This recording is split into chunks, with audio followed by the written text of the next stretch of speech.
হরে কৃষ্ণ। প্রণাম সবাইকে। পড়ছি মহাভারতের আদি পর্ব থেকে পরীক্ষিতের ব্রহ্মশাপ। শৌনক কহিলেন, হে সুতনন্দন, তুমি জারৎকারুনামা যে মহর্ষির বিবরণ কহিলে, তিনি কি নিমিত্ত জগতে জারৎকারু নামে বিখ্যাত হইয়াছিলেন এবং জারৎকারী শব্দের যথার্থ অর্থই বা কি, তাহা আমি শুনিতে ইচ্ছা করি, বর্ণনা করো। উগ্রশ্রবা কহিলেন, জরা শব্দের অর্থ ক্ষয় আর কারু শব্দের অর্থ দারুণ। সেই মহর্ষির শরীর সাতিশয় দারুণ ছিল। তিনি কঠোর তপস্যা দ্বারা ক্রমে ক্রমে সেই দারুণ শরীরকে ক্ষীণ করিয়াছিলেন। তন্নিমিত্ত তাহার নাম জারৎকারু হইল এবং উক্ত কারণবশত বাসুকীর ভগিনীও জারৎকারু নামে বিখ্যাত হইলেন।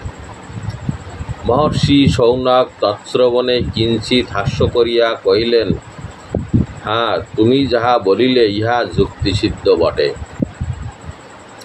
তুমি ইতিপূর্বে যাহা যাহা কীর্তন করিলে সমস্তই আমি শ্রবণ করিলাম। এক্ষণে আস্তিকের জন্মবৃত্তান্ত শ্রবণ করিতে বাসনা করি, বর্ণনা করো।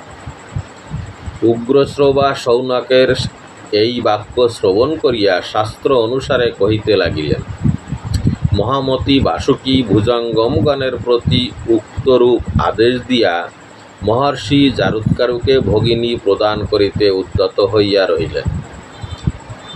উনি এমনভাবে আছেন বাসুকী যে তাকে যখনই পাব তখনই তাদের বিয়ে সম্পন্ন করব। বহুকাল অতীত হইল, তথাপি ঊর্ধ্বরেতা সাধ্যায় নিরত সেই মহাত্মা তার পরিগ্রহে অভিলাষী হইলেন না। বহুদিন হয়ে যাচ্ছে, তপস্যা করছে, কিন্তু জারৎকারু বিবাহের চিন্তাভাবনা করছেন না। তিনি কেবল তপস্যাদি ধর্মকর্মে নিতান্ত অনুরক্ত হইয়া নির্ভয়ে হৃদয়ে সমস্ত মেদিনী মণ্ডল পরিভ্রমণ করিতেন।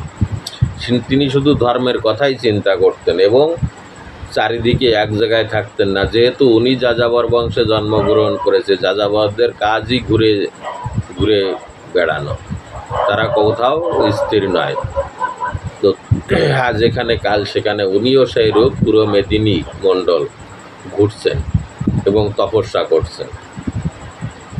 কিয়ৎকাল পরে কৌরব বংশীয় পরীক্ষিত পৃথিবীর অধিরাজ হইলেন।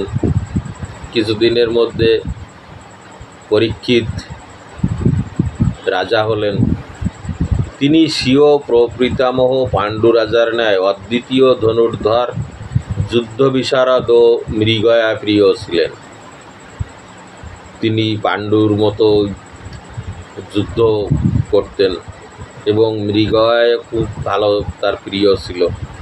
মহারাজ পরীক্ষিত সর্বদাই মৃগ, বরাহ, তরাক্ষ, মহিষ ও অন্যান্য বিবিধ প্রকার বন্যজন্তু শিকার করিয়া মহিমণ্ডল পরিভ্রমণ করিতেন। একদা তিনি স্বকীয় আনোৎপর্ব স্বর দ্বারা এক মৃগকে বিদ্ধ করিয়া পৃষ্ঠে সরাসন ধারণপূর্বক যজ্ঞরূপী মৃগের অনুযায়ী ভগবান ভূতনাথের ন্যায় সেই মৃগের অনুসরণক্রমে নিবিড় অরণ্যানি মধ্যে প্রবিষ্ট হইলেন। এক হরিণকে তীরবিদ্ধ করেছেন। সেই অবস্থায় সেই হরিণ দৌড়ে গিয়ে গভীর বনে ঢুকে পড়েছে। তাকে খুঁজতে খুঁজতে পরীক্ষিত সেই বনের মধ্যে প্রবেশ করেছে। পরীক্ষিতের বাণে বিদ্ধ হইলে কোনো মৃগই জীবিত অবস্থায় পলায়ন করিতে পারে না, কিন্তু এই মৃগ যে বাণবিদ্ধ হইয়াও পলায়ন করিল, উহা কেবল তাহার অচিরাৎ স্বর্গলাভের প্রতি হেতু হইয়া উঠিল। সে যে গেল, কিছুদূর গিয়েই সে মারা যাবে। রাজা পরীক্ষিত মৃগের অনুসরণ প্রসঙ্গে ক্রমে ক্রমে অতি দূরদেশে উপনীত হইল। এবার খুঁজতে খুঁজতে গভীর বনে পৌঁছে গেছে। পরে সাতিশয় পরিশ্রান্ত পিপাসার্থ হইয়া এক গোপ্রচরে উপস্থিত হইলেন। অর্থাৎ এমন একটা জায়গা যেখানে গরু বাছুর চরে, সেই রকম এক জায়গায় গিয়ে উপস্থিত হলেন এবং অবলোকন করিলেন এক তপস্বী স্তন্যপায়ী বৎসগণের মুখনিসৃত ফেনপুঞ্জ পান করিয়া জীবন ধারণ করিতেছেন। এবং সেখানে গিয়ে দেখলেন যে একজন তপস্বী, তিনি ওই গরুর বাছুর যখন দুধ পান করে তখন যে ফেনা হয় সেটা খেয়ে জীবন ধারণ করছে। অত্যন্ত ক্ষুদ পিপাসান্বিত রাজা সেই মুনির সন্নিধানে সমুপস্থিত হইয়া জিজ্ঞাসা করিলেন, হে মুনিসত্তম, আমি অভিমন্যুর পুত্র রাজা পরীক্ষিত। তখন তাকে গিয়ে নিজের পরিচয় আগে দিলেন যে আমি অভিমন্যু পুত্র পরীক্ষিত, তোমাকে জিজ্ঞাসিতেছি। আমি এক মৃগকে বাণ দ্বারা বিদ্ধ করিয়াছিলাম, আমি এক মৃগকে বাণ দ্বারা বিদ্ধ করেছি, সে পলায়ন করিয়াছে। কোন দিকে পলায়ন করিল তুমি কি দেখিয়াছ? তখন জিজ্ঞাসা করলো যে আমি এক হরিণকে বাণ মেরেছি এবং সে এদিকে এসছে, তুমি কি তাকে দেখেছ? মুনিবার মৌনব্রত অবলম্বী ছিলেন। উনি তখন, সেই তপস্বী তখন মৌনব্রত অবলম্বন করেছে, কোনো কথাই কহিলেন না। তখন রাজা ক্রোধান্ধ হইয়া আপন ধনুর অগ্রভাগ দ্বারা এক মৃত সর্প উত্তোলন করিয়া মহর্ষির স্কন্দ দেশে অর্পণ করিলেন। তখন কথা বলছে না দেখে পাশে এক মৃত সর্প ছিল, উনি তীরের ডগায় বাঁধিয়ে সেইটা তার গলায় ঝুলিয়ে দিলেন। ঋষি তাহাতে ক্রোধ করিলেন না, ঋষি তাতে রাগ করলেন না এবং ভালো মন্দ কিছুই বলিলেন না। রাজা তাহাকে তদবস্থা দেখিয়া ক্রোধ পরিত্যাগপূর্বক ব্যথিত মনে আপন রাজধানীতে গমন করিলেন।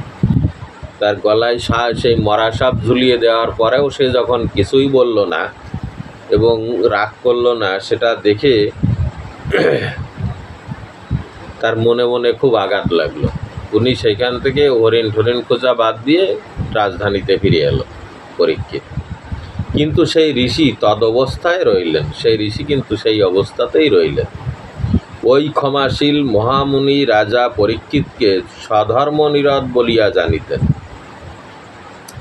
তিনি পরীক্ষিতকে খুব ধর্মপরায়ণ বলেই জানতেন। এই নিমিত্ত তৎকর্তৃক অবমানিত হইয়াও তাহাকে অভিসম্পাদ করিলেন না। ঋষি ভাবছেন যে আমি কথা বলছি না, সেটাতে স্বাভাবিকভাবে রাগ হতে পারে, কিন্তু উনি তো ধর্মপরায়ণ, অতএব ওনার উপরে রাগ করা আমার শোভা পায় না। কুরুবংশবতাংশ মহারাজ পরীক্ষিত তাহাকে তাদৃশ্য ধর্মপরায়ণ বলিয়া না জানিতে পারিয়াই তাহার তাদৃশ্যই অবমাননা করিলেন। কিন্তু পরীক্ষিত বুঝতে পারেনি যে উনি কোনো সাধনায় আছে বা মৌনব্রত অবলম্বন করে আছে। উনি বুঝতে না পারার কারণেই এরকম একটা গর্হিত কাজ করে ফেলেছে। ওই মহর্ষির শৃঙ্গী নামে এক তরুণ বয়স্ক পুত্র ছিল। ওই মহর্ষির শৃঙ্গী নামে এক পুত্র ছিল। শৃঙ্গী সাতিশায় রোষ পরবাস, তিনিই আবার খুব ক্রোধপরায়ণ, তার অল্পতেই রাগ হয়, তারপরে বালক। তিনি একবার ক্রুদ্ধ হইলে আর তাহাকে প্রসন্ন করা দুঃসাধ্য হইয়া উঠিত। সে একবার রাগ করলে সে রাগ থামানো বড় দুষ্কর ছিল। তিনি সময়ে সময়ে সুসংযত হইয়া সর্বভূত হিতৈষী ভগবান প্রজাপতির উপাসনা করিতে যাইতেন। তিনি ব্রহ্মার উপাসনা করতেন। একদা শৃঙ্গী সর্বলোক পিতামহ ব্রহ্মার উপাসনান্তর তদীয় আদেশ লইয়া আপন আশ্রমে প্রত্যাগমন করিতেছেন। এইবার সে তখন ওই ব্রহ্মার উপাসনা করতে ব্রহ্মালয়ে গেছিল। সেখান থেকে আবার সে ব্রহ্মার আদেশ নিয়ে ফিরে আসছে, আশ্রমে আসছে। এমতো সময় তাহার সখা কৃষ নামে এক ঋষিপুত্র হাসিতে হাসিতে তৎসান্নিধানে তদীয় পিতার অপমান বৃত্তান্ত বর্ণনা করিলেন। কৃষ নামে তার এক সখা, সে রাস্তার মধ্যে তাকে দেখতে পেয়ে এই সমস্ত বর্ণনা করলেন যে তোমার পিতার গলায় এরকম মরা সাপ ঝুলিয়ে দিয়ে গেছে রাজা। রুক্ষ স্বভাব শৃঙ্গী কৃষ মুখে পিতার অপমান বার্তা শ্রবণ করিয়া ক্রোধে প্রজ্বলিত হইয়া উঠিলেন। তখন তার স্বাভাবিক রাগ হয়ে গেছে। কৃষ হাসিতে হাসিতে কহিলেন, তুমি অত্যন্ত তপবল সম্পন্ন ও তেজস্বী, কিন্তু তোমার পিতা স্বীয় স্কন্দ দেশে মৃত সর্প বহন করিতেছে। তুমি খুব তপবল সম্পন্ন, সেটা তুমিও বলো, আমরাও জানি। কিন্তু তোমার পিতা নিজের কাঁধে সেই মরা সাপ বয়ে বেড়াচ্ছে। অতএব হে শৃঙ্গিন, যাও যাও, আর তুমি বৃথা গর্ব করিও না, এবং মাদৃশ্য সিদ্ধি ব্রহ্মবিদ তপস্বী ঋষিপুত্রগণ কোনো কথা কইলে তাহাতে প্রত্যুত্তর প্রদান করিও না। যেরকম বালকেরা বলে থাকে যে তুমি এত গল্প করো এবং আমাদের কাছে বলো তোমাদের অনেক ক্ষমতা আছে, কই এটা আর বলো না। হে শৃঙ্গিন, কই এক্ষণে তোমার সেই পুরুষত্ব অভিমান এবং তাদৃশ্য সগর্ব বাক্যই বা কোথায় রইল? তোমার সেই তপস্যার বল, তোমার সে পুরুষত্ব গেল কোথায়? তোমার পিতা সেই রূপ অবমানিত হইয়া ঔদাসীন্য অবলম্বন পূর্বক রহিয়াছে। তোমার পিতা সেই অবস্থাতেই এখনো আছে। তদ্বিষয়ে যাহা কর্তব্য কিছুই করেন নাই, কারণ তার উচিত ছিল অভিশাপ দেওয়া, কিন্তু সেটা দেয়নি। ইহা দেখিয়া আমি অত্যন্ত দুঃখিত হইয়াছি। এত অপমান করার পরেও তোমার পিতা কিছুই বলেনি, এটা দেখে আমি নিজে খুব দুঃখ পেয়েছি। এটা ও কৃষ শৃঙ্গীকে বলছে। তো এরপরে রাজার প্রতি শৃঙ্গীর শাপ। তো এটা এ পর্যন্তই রাখলাম, এর পরের পর্বে শুনব। হরে কৃষ্ণ।